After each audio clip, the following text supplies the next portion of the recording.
Pollution and environmental disasters in the Gulf of Mexico, like the Deepwater Horizon oil spill, threaten critical habitats like seagrasses.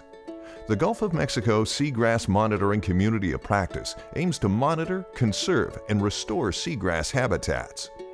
Bringing habitat protectors together, the Community of Practice empowers its members to contribute to the health of the Gulf seagrasses. They provide scientists and experts with up-to-date environmental data and connect them with a network of fellow seagrass practitioners. They also offer regular workshops, training events, webinars, and online tools for collaboration between its members. The project leverages experts from multiple disciplines to determine the most effective methods for collecting and integrating data across the Gulf of Mexico. This ensures that the data is of high quality.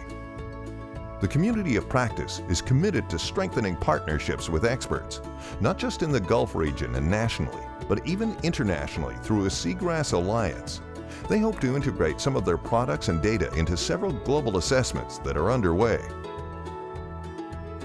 Congratulations to the Gulf of Mexico Seagrass Monitoring Community of Practice, the third-place winner of the 2022 Gulf Guardian Award in the Partnerships category.